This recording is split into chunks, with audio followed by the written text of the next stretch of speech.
सभी को नमस्कार। जैसा कि मैंने पूर्व में कहा था, मैं 4 वीडियो में ज्ञान मुद्रा के कुछ पहलुओं को साझा करने का इरादा रखता हूं। आज मैं ज्ञान मुद्रा के चमत्कारी रहस्य में ध्यान साधना के लिए ज्ञान मुद्रा की कुछ अद्भुत रहस्यों पर चर्चा करूंगा। ज्ञान मुद्रा की भावभंगिमा वाली कुछ देवी देवता या भगवान की मूर्तियां आपने शायद देखी होगी। कुछ आसन में स्थित भगवान शंकर, कुछ बौद्ध मंदिरों में भगवान बुद्ध, कई सारी जगह बोधिसत्व की मूर्तियां या कहीं कहीं पर अवलोकितेश्वर की मूर्तियां ज्ञान मुद्रा की भावभंगिमा में देखी जाती है। ये मूर्तियां ज्ञान मुद्रा हमारे स्वबोध, बोधपूर्ण जागरूकता, चुनाव रहित सजगता, आत्मस्मरण, दृष्टा बोध, स्वयं को जानना, स्वयं बोध तथाता हमारा मूल चेहरे के साथ कितनी गहराई से जुड़ी है, उस बात का परिचायक है। आपने कहीं भी ज्ञान मुद्रा या विभिन्न मुद्राओं का बड़े पैमाने पर प्रदर्शन देखा है? आप कहेंगे हाँ, अंतरराष्ट्रीय आगमन के लिए दिल्ली हवाई अड्डा टर्मिनल 2 में इसे बड़े पैमाने पर दिखाया गया है। ज्ञान मुद्रा सहित विभिन्न मुद्राओं को भारत की महत्वपूर्ण शिक्षाओं में से एक है और इसीलिए भारत आने वाले हर प्रवासी को यह भारत की शिक्षा का, भारत के मूल्यों का और जीवन के प्रति भारत की नजरिया का सारांश तेजी से प्रदान करने के लिए ज्ञान मुद्रा सहित विभिन्न मुद्राओं को प्रदर्शित किया गया है। अब ज्ञान मुद्रा के कुछ अद्भुत रहस्यों पर बात करते हैं। अगर आप बैठे हुए या आराम करते हुए या लेटे हुए ज्ञान मुद्रा का नियमित अभ्यास करते हैं तो आप अपने ज्ञान मुद्रा के अभ्यास में एक छोटी सी चीज जोड़ सकते हैं। क्या आपने देखा है कि दिन भर आप कोई भी कार्य कर रहे हो या जब आप ज्ञान मुद्रा का अभ्यास करते हो तब भी आपकी जीभ हमेशा गतिरत रहती है, चलती रहती है और बेशक बंद मुंह में चलती हुई जीभ के खिलाफ हमें क्या आपत्ति होगी, लेकिन साधक के तौर पर आप उस ऊर्जा का भी विनियोग कर सकते हैं। सिर्फ अपने ध्यान को जीभ के मध्य में लाने से आप देखेंगे कि यह कितनी गहरी शांति ले आती है और यह आपकी ज्ञान मुद्रा के अभ्यास की गहराई को और बढ़ाता है। शुरू में आप इसे कभी कभी प्रयोग करें। अगर रुचिकर लगे तो आप इसे दोहरा सकते हैं और अगर अनुभव से प्रीतिकर लगे तो आप जब भी ज्ञान मुद्रा का अभ्यास करते हैं आप इसे कर सकते हैं। हमारे शास्त्रों में ऋषियों ने बताया है कि वाणी 4 रूपों में होती है, जैसे कि वेखरी, मध्यमा, पश्यंती और परा। इसके विवरण और रहस्य को कभी अलग से साझा करेंगे।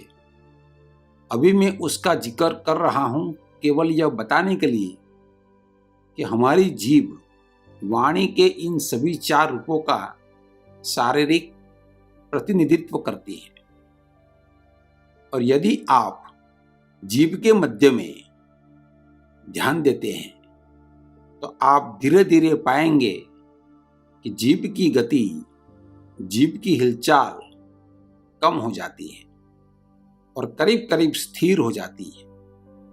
और जीभ का ऐसे स्थिर होना आपके भीतरी शरीरों में, आंतरिक शरीरों में और भी अधिक ऊर्जा को मुक्त करेंगे। जब भी आप सुखासन, पद्मासन या आराम की स्थिति में ज्ञान मुद्रा का अभ्यास करते हैं, अगर आप जीभ के मध्य में ध्यान रखते हैं तो आपको अनुभव होगा कि कुछ वक्त के बाद आपकी जागरूकता भ्रुकुटी के मध्य भाग में चली जाती है और आप अपनी बंद आंख से भोर और गोधूली, उषा और संध्या के वक्त जैसा प्रकाश को देखने लगते हैं। यह धुंधला और पारदर्शी प्रकाश को देखने का अनुभव वास्तव में एक रहस्यमयी, मुक्तिदायी अनुभव है।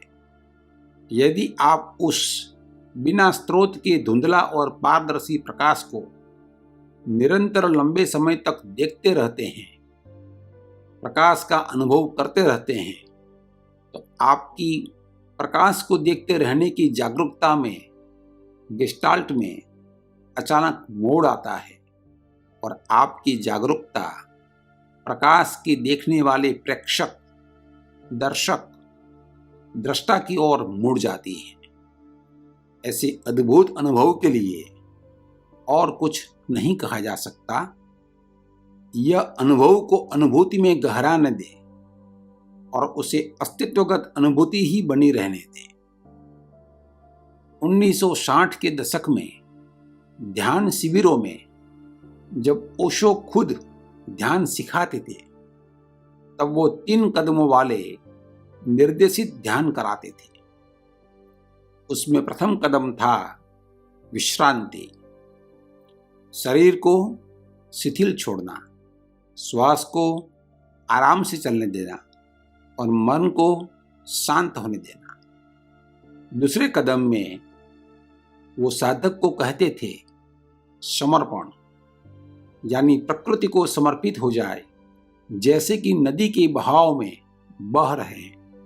सर्व स्वीकार, पूर्ण स्वीकृति, कोई प्रतिरोध नहीं, बस अपने आप को प्रकृति के हाथ में सौंप देना, प्रकृति के बहाव में बह जाना। और फिर तीसरा कदम था तथाता, चुनाव बगैर देखना, अपने भीतर देखना, अपने अंदर देखना, बगैर चुनाव, बस एक गवाह बने रहना। यदि आप हर दिन एक विशेष अवधि के लिए 20 मिनट या उससे अधिक समय के लिए ज्ञान मुद्रा के लिए समर्पित करते हैं, तो कुछ सप्ताह या महीने भर के भीतर आप अपने आप को पूरी तरह शिथिल, एक स्वीकार भाव में और चुनाव रहित गवाह बने रहने का अद्वितीय अनुभव होगा। ज्ञान मुद्रा का यह प्रयोग की कोशिश करें। स्वबोध की यात्रा, जागरूकता की यात्रा, स्वयं बोध की यात्रा, आत्म जागरण स्वयं ही करना है। कोई बुद्ध, कोई गुरु, कोई भगवान हमारी जगह, हमारी अवेज में आत्म जागरण नहीं कर सकते। भगवत गीता के 2 अध्याय के 69वें श्लोक में जो कहा गया है, वह शायद आपको ख्याल होगा। या निशा सर्वभूतानां तस्यां जागृति संयमी, यस्यां जागृति भूतानि सा निशा पश्यतो मुने। इसका अर्थ है कि सभी प्राणियों के लिए जो नींद की रात है, जिसमें प्रबुद्ध योगी जागा रहता है, और जब सभी प्राणियों के लिए जो संसार के सुखभोग का दिन है, उसे प्रबुद्ध योगी बेहोशी भरी रात के रूप में देखता है। मतलब कि प्रबुद्ध योगी आत्म जागरण में हर पल जागा रहता है। शायद आपने सिंहासन में सोए हुए भगवान बुद्ध की मूर्ति या पुतले को देखा होगा। बायां हाथ बाईं जांघ पर टिका हुआ, दाहिने हाथ को थोड़ी के नीचे रखा हुआ और दाहिनी नासिका से सांस का आना जाना बंद किया हुआ। अगर आप विभिन्न तरीकों से विभिन्न समय पर लंबे समय तक ज्ञान मुद्रा का अभ्यास कर रहे हैं तो इस बात से इनकार नहीं किया जा सकता कि आप भी ऐसी स्वबोध जागरूकता तक पहुंचे जो भगवान बुद्ध को सिंहासन में प्राप्त है। या जैसा कि भगवान कृष्ण योगी की योग निद्रा में बता रहे हैं, ज्ञान मुद्रा का अभ्यास करके आपको भी ऐसी जागरूकता और आत्म जागरण के अनुभव का आशीर्वाद मिले और आप साक्षी को तथाता अपने मूल स्वरूप को महसूस करें।